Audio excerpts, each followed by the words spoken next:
Banyaknya peninggalan sejarah di Kabupaten Semarang memang menarik untuk dibahas dan ditelusuri. Wilayah ini diperkirakan merupakan bekas wilayah penting dari Kerajaan Mataram kuno atau Kerajaan Medang, dibuktikan dengan keberadaan berbagai peninggalan arkeologi yang tersebar di wilayah Kabupaten Semarang. Di edisi kali ini kita akan bahas tentang peninggalan di Dusun Gandekan.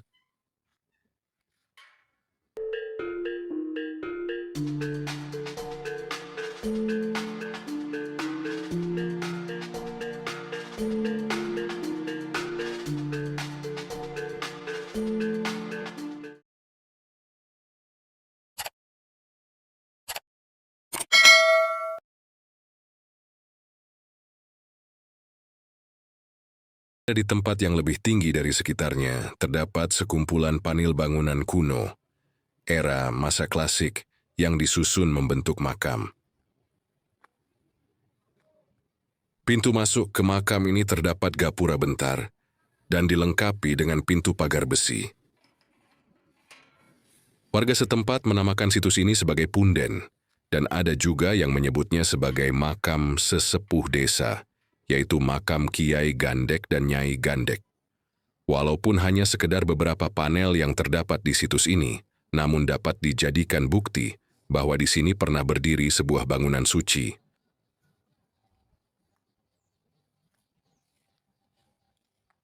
Makam ini menjadi toponimi suatu wilayah di bawah pemerintahan desa, yang bernama Dusun Gandekan, Desa Harjosari, Kecamatan Bawen, Kabupaten Semarang. Komplek makam Kiai Gandek dan Nyai Gandek merupakan komplek pemakaman yang dibangun menggunakan panel-panel batuan candi. Komplek pemakaman tersebut berada di tengah pemukiman yang padat penduduk. Kompleks makam ini berada di atas gumuk atau bukit kecil yang memiliki 5 teras dan berbentuk punden berundak. Jika kita artikan nama Gandekan dalam bahasa Jawa, kalimat Gandekan berasal dari satu kalimat yaitu gandek. Sedangkan gandek itu sendiri memiliki makna yang sangat luas, yaitu suatu pekerjaan atau profesi yang ditekuni karena perintah dari atasan. Atasan tersebut bisa saja merujuk kepada pepunden atau raja kala itu. Gandek merupakan gelar yang disematkan untuk tokoh terpenting dari kerajaan atau keraton, sebagai abdi dalam yang tugasnya sebagai pesuruh, tapi dikhususkan untuk raja.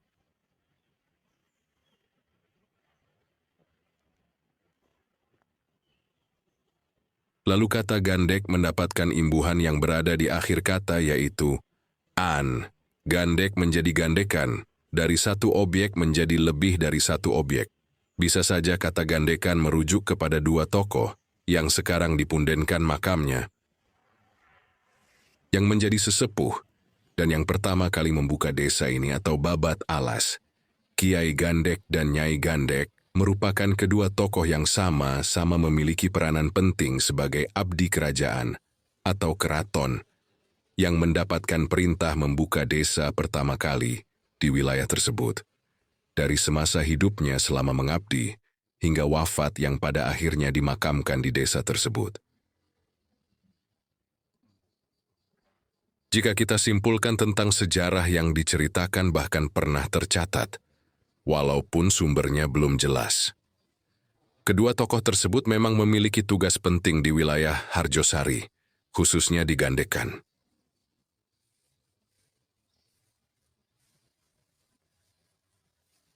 Jika merujuk temuan batu panel, makam Kiai Gandek dan Nyai Gandek merupakan bekas bangunan pemujaan kuno, bisa jadi candi.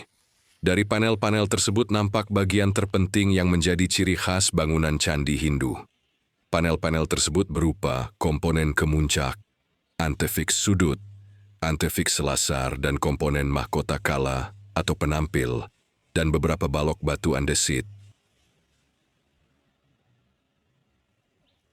Jadi sudah bukan rahasia umum lagi ketika kita menemukan makam kasepuhan merupakan bekas reruntuhan bangunan candi yang komponen penyusun candi dijadikan jirat makam.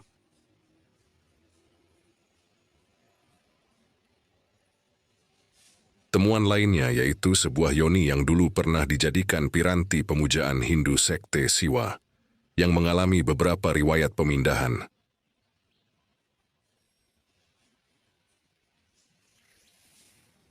Pada tahun 2016 saat saya pertama kali berkunjung, yoni ini berada di lapangan, dengan kondisi yang tak terawat.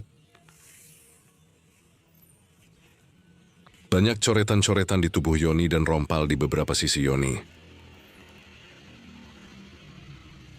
Lalu pada tahun 2017, yoni yang kondisinya sudah tidak utuh lagi, ini akan dipindahkan ke kompleks X Kawedanan Tuntang, yang rencananya akan dibangun menjadi sebuah museum oleh Pemkab Semarang.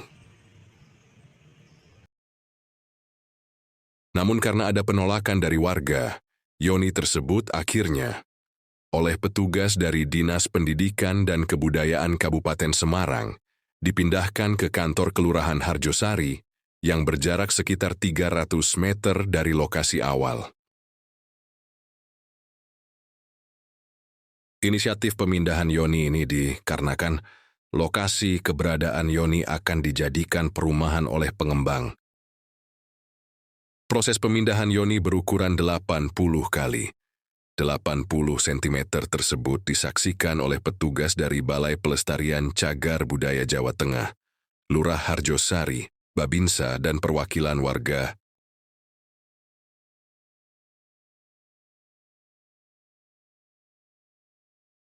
Pengangkatan yoni menggunakan alat berat yaitu sebuah crane, dan diawali dengan doa. Sesepuh warga juga membakar kemenyan dan menyediakan sesaji berupa kembang setaman serta beberapa butir telur ayam kampung di sekitar yoni, dengan tujuan proses pemindahan yoni ini diberi kelancaran, tanpa halangan apapun. Pada bagian cerat yoni terdapat hiasan penyangga cerat berupa naga menyangga kura-kura. Hiasan ini menggambarkan cerita Samudra Mantana. Hiasan yoni ini umum terdapat pada yoni Jawa Tengahan, era Mataram Hindu atau Medang. Samudera Mantana merupakan salah satu cerita mitos agama Hindu yang tercatat dalam beberapa kitab-kitab Purana, serta tersisipkan di dalam naskah Adiparwa, kumpulan pertama dari 18 kitab Mahabharata. Samudra Mantana merupakan istilah bahasa Sanskerta yang secara harfiah berarti pengadukan samudra, sedangkan Ksirasagara Mantana berarti pengadukan lautan susu.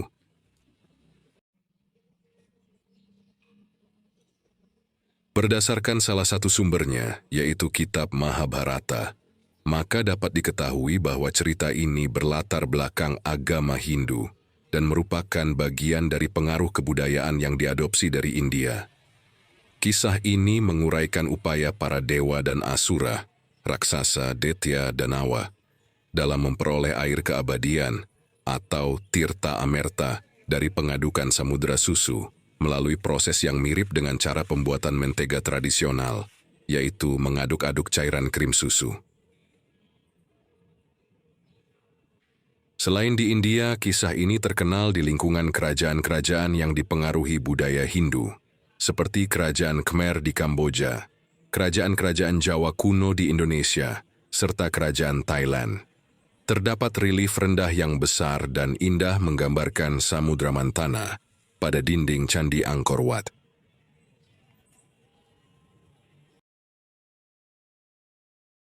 Terdapat pula mastaka atau kemucak candi berupa replika adegan Samudra Mantana di Trowulan, Majapahit. Pada masa kini adegan Samudra Mantana juga terwujud dalam bentuk patung di Bandara Suwarnabhumi, Bangkok, Thailand.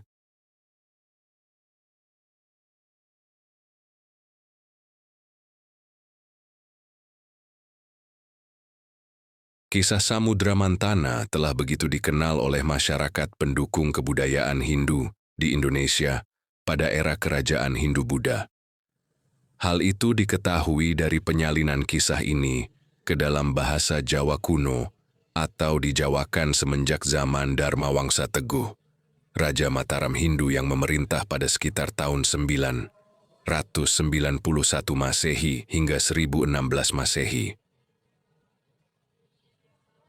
Masyarakat Jawa kuno telah menganggap cerita ini sebagai cerita Jawa kuno asli, dan segala sesuatunya tentang cerita ini dianggap terjadi di tanah Jawa.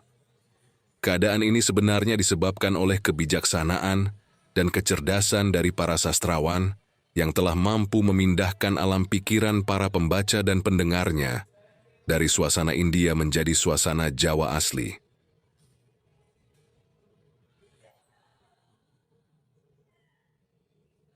Inti dari cerita ini adalah pengadukan samudra yang dilakukan oleh para dewa dan raksasa untuk mendapatkan tirta amerta atau air suci. Yoni yang berhias naga menyangga kura-kura biasanya diletakkan di dalam bilik candi utama atau candi induk. Dilihat dari ukuran yoni, bisa jadi candi induk yang pernah berdiri di sini lumayan besar. Hal ini juga diperkuat dari temuan batu panil candi di makam Kiai Gandekan yang relatif besar. Jika secara lengkap selain yoni juga terdapat arca nandi, lapik sajen, yoni tanpa hiasan yang diletakkan di Candi Perwara dan Candi Apit. Batu panil candi yang diketemukan di situs ini tanpa hiasan atau polos, diduga candi yang pernah berdiri di sini sudah berdiri namun belum sempat untuk diukir. Makam Kiai Gandek dan Nyai Gandek berada di tempat yang tinggi, karena adanya kepercayaan kuno bahwa arwah leluhur bersemayam di tempat tinggi, sehingga makam di bukit menghormati keyakinan tersebut. Tempat tinggi dianggap lebih suci dan dekat dengan dunia spiritual, simbol perlindungan dan keabadian bagi roh, serta menunjukkan kesinambungan tradisi pemakaman megalitik, punden berundak, yang diadaptasi dalam Islam, seperti makam Sunan Muria.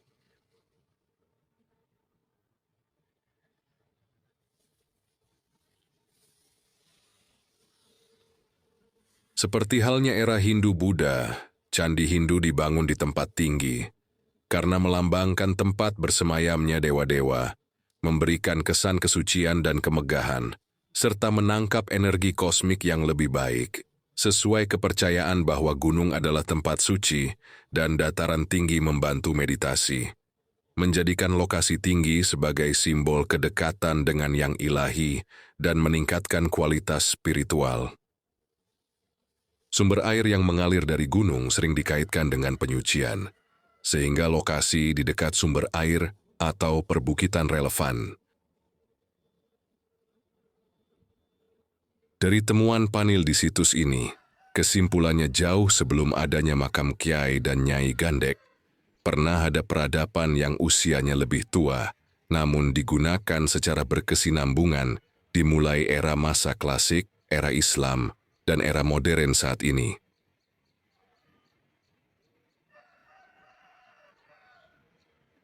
Kesimpulannya, situs Gandek atau situs makam Kiai dan Nyai Gandek merupakan aset budaya yang berharga. Semoga informasi ini bermanfaat bagi masyarakat dalam memahami dan melestarikan warisan Nusantara. Terima kasih telah mengikuti channel ini dan menyimak video ini hingga akhir video. Sampai berjumpa kembali di episode selanjutnya.